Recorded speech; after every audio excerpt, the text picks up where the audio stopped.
जैसे ही आप हुकूमत में आएंगे तो सबसे पहला क्या आपने सोच के रखा हो कि इंशाल्लाह हमने मांगा मंडी के लिए या अपने हल्के के लिए सबसे पहला कौन सा काम करेंगे आप? मांगा मंडी के लिए सबसे पहले तो ये है ना, इस वक्त जो हमारा टारगेट है, मंशियात बहुत ज़्यादा नौजवानों को तबाह कर रही है। हम चाहते हैं कि मंशियात के ख़िलाफ़ ऐसा कानून बनाया जाए कि मंशियात का कारोबार करने वालों को सरेआम फांसियाँ दी जाएँ, सज़ाएँ दी जाएँ, ताकि हमारी नौजवान नस्ल तबाही से बच सके। तो इसी तरह जब हम हुक्मरान बनेंगे अल्हम्दुलिल्लाह, तो अवाम को अवाम की दहलीज़ पे उनका इंसाफ पहुँचाएँगे, उनका हक़ पहुँचाएँगे, उनके काम करेंगे, ताकि अवाम को पता चले कि अब वेलफेयर सल्तनत पाकिस्तान में बन चुकी है अल्हम्दुलिल्लाह। जिन लोगों को अब तक वोट देते रहे हैं, यकीन जाने कि वो लोग अपनी जज्बात के लिए आपसे इलेक्शन के लिए वोट मांगते हैं, आपके लिए नहीं मांगते, ना मुल्क के लिए मांगते हैं, ना कौम के लिए मांगते हैं। वो सिर्फ अपने प्रोटोकॉल, अपने वीआईपी कल्चर, अपने चौधरी बनने के लिए वोट मांगते हैं। इनसे छुटकारा हासिल करें, अच्छे पढ़े लिखे शरीफ बंदों को वोट दें, ताकि आपकी तकदीर बदल सके। बिस्मिल्लाहिर्रहमानिर्रहीम। मैं हूँ फैसल अंसारी। आज नई वीडियो के साथ आपकी खिदमत में हाजिर हूँ। आप देख रहे हैं फैसल शान यूट्यूब और फेसबुक चैनल। नाजरीन, आज वर्कर कन्वेंशन है मांगा मंडी के अंदर। तो हमारे साथ गुलाम हुसैन बलोच साहब हैं, एज MPA जमात इस्लामी की तरफ से हैं। इनसे बातचीत करते हैं कि वर्कर कनेक्शन में कौन सा आवाम को पैगाम देंगे और आपको क्या पैगाम देंगे। और इन्होंने पिछले दिनों में जिस तरह के आपने बल्दियाती इलेक्शन में देखा कि अवाम ने इनकी ख़ास सपोर्ट किया है, उनकी तरफ से इनके भी बात सुनते हैं। क्या ज़ारा ख्याल है जी? अस्सलाम वालेकुम। वालेकुम सलाम। गुलाम जान साहब, कैसी तबीयत आपकी? अल्हम्दुलिल्लाह ठीक हूँ जी। आज आपने वर्कर कन्वेंशन का आगाज़ किया है, क्या इसका मकसद है? इसका मकसद ये अवाम को ये बताना है कि इससे पहले जिन लोगों को वोट देते रहे हैं, उन्होंने अपने बैंक बैलेंस में इजाफ़ा किया, अपने कारोबार में इजाफ़ा किया, अपने बंगलों में इजाफ़ा किया है, लेकिन अवाम का जो पुरसान हाल है वो कोई नहीं है। आज अवाम रोटी को भी तरस रहे हैं, उनको आटा नहीं मिल रहा। लेकिन हमारे मौजूदा हुक्मरान जो हैं वो अपनी आसाइश के लिए मर्सिडीज़ गाड़ियाँ इंपोर्ट कर रहे हैं, लेकिन हमें आटा तक खाने के लिए नहीं दे रहे। आज लोग जितना कमाते हैं वो बिजली के बिलों में दे देते हैं, या अपने आटे के लिए भी पैसे पूरे नहीं होते। तो मैं आवाम को यही पैगाम देता हूँ कि ज़ालिम निज़ाम के ख़िलाफ़ उठ खड़े हों, और इस वक्त जो उम्मीद की वाहद की रहना वो जमात इस्लामी है। अल्हम्दुलिल्लाह, आपने देखा कराची की अवाम ने जमात इस्लामी को भरपूर सपोर्ट किया, मौका दिया और कामयाब करवाया है।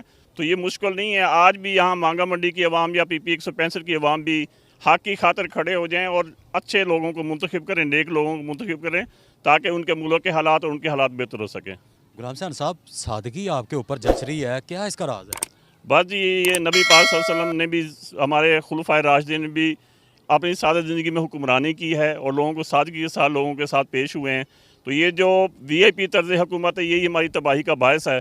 हम सादा ज़िंदगी गुजारेंगे तो अल्हम्दुलिल्लाह अपने अखराजात भी कम करेंगे और लोगों को आसानी के साथ मिल भी सकेंगे। जनाब मोहतरम, आपने कराची के अंदर आपने पाकिस्तान तहरीक इंसाफ को भी पीछे छोड़ दिया, मौजूदा पीपल पार्टी को भी पीछे छोड़ दिया। तो इस वजह से कि हमारा पैगाम हक़ का पैगाम है और आवाम का पैगाम है, आवाम की सहूलत के लिए है, आवाम की बेहतरी के लिए। तो आवाम को अपील किया और आवाम ने हमारा साथ दिया। सिराजुल हक साहब ने आज की कन्वेंशन के अंदर क्या हदायत आपको की है? सिराजुल हक साहब यही कहा कि अपना पैगाम जो है, इस मुल्क में आवाम की तकदीर बदलने का पैगाम, जमात इस्लामी करप्शन फ्री पाकिस्तान बनाना चाहती है। जमात इस्लामी की आदत पे अल्हम्दुलिल्लाह किसी पे भी हमारे मेंबरान असम्बली रहे हैं, जब से पाकिस्तान बना है, किसी पे 1 रुपये करप्शन का इल्ज़ाम भी नहीं है।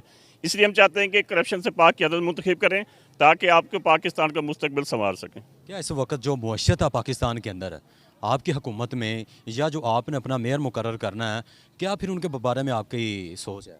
बस यही है कि हम मेयर जो हमारा होगा वो आवाम की खिदमत करेगा, आवाम को सहूलियात देगा। जो आजकल पानी, बिजली, सीवरेज का जो मसाइल हैं, आप मांगा मंडी के भी यहाँ खड़े हुए हैं, तो यहाँ पे देखें कि आप जिस गली में चले जाएं, सीवरेज से पानी के जो नालियाँ वो भरी हुई हैं।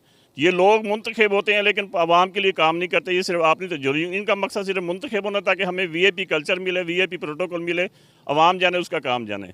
ये उस वक्त तक आवाम के पास जाते हैं जब तक मुंतखब नहीं होते। जब मुंतखब हो जाते हैं तो फिर आवाम का वो कहते हैं अल्लाह हाफ़िज़, हम अपना काम करेंगे। गुलाम साहब, आपने PP आपको एक बतौर MPA टिकट दे दिया गया है जी जमात इस्लामी की तरफ से।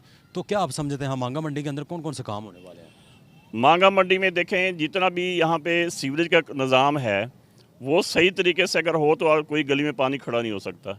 लेकिन यहाँ पे कमीशन कमाए जाते हैं, ठेकेदारों से पैसे वसूल किए जाते हैं। जहाँ पर बड़ा पैप डालना होता है, छोटा पैप डाला जाता है, नाकस मटीरियल होता है, जिस वजह से 4-5 महीनों के बाद ही वो मामला ख़त्म हो जाता है और गलियाँ उस तरह पानी से भर जाती हैं।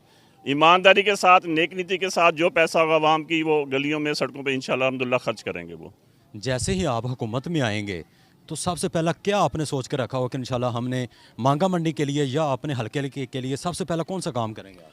मांगा मंडी के लिए सबसे पहले तो ये है ना, इस वक्त जो हमारा टारगेट है, मंशियात बहुत ज़्यादा नौजवानों को तबाह कर रही है। हम चाहते हैं कि मंशियात के ख़िलाफ़ ऐसा कानून बनाया जाए कि मंशियात का कारोबार करने वालों को सरेआम फांसियाँ दी जाएँ, सज़ाएँ दी जाएँ, ताकि हमारी नौजवान नस्ल तबाही से बच सके। तो इसी तरह जब हम हुक्मरान बनेंगे अल्हम्दुलिल्लाह, तो अवाम को अवाम की दहलीज़ पे उनका इंसाफ पहुँचाएँगे, उनका हक़ पहुँचाएँगे, उनके काम करेंगे, ताकि अवाम को पता चले कि अब वेलफेयर सल्तनत पाकिस्तान में बन चुकी है अल्हम्दुलिल्लाह। जमात इस्लामी की तरफ से आप एक सीनियर रहनुमा भी है, क्या समझते हैं कि पीपल पार्टी के साथ इत्तेहाद कर लेंगे या तहरीक इंसाफ के साथ करेंगे? जी, ये तो हमारी मरकज़ी क़यादत फैसला करेगी, कराची का मसला है। अभी मैं तो इस बारे में कुछ नहीं कह सकता। ये हमारी जो मरकज़ी क़यादत है, मोहतरम सिराजुल हक़ साहब हैं या हाफ़िज़ नईमुर रहमान साहब है, जो हमारी शूरा है, वो मौके की मुनासबत से जो बेहतर फ़ैसला होगा वो करेंगे। अवाम को क्या मैसेज देना चाहते हैं? मैं अवाम को यही कहता हूँ कि जिन लोगों को अब तक वोट देते रहे हैं, यकीन जाने कि वो लोग अपनी जज़्बात के लिए आपसे इलेक्शन के लिए वोट मांगते हैं, आपके लिए नहीं मांगते, ना मुल्क के लिए मांगते हैं, ना कौम के लिए मांगते हैं। वो सिर्फ अपने प्रोटोकॉल, अपने वीआईपी कल्चर, अपने चौधरी बनने के लिए वोट मांगते हैं। इनसे छुटकारा हासिल करें, अच्छे पढ़े लिखे शरीफ बंदों को वोट दें ताकि आपकी तकदीर बदल सके। बहुत शुक्रिया। कैमरामैन सदाम अंसारी के साथ इजाज़त दीजिए। अल्लाह निगहबान।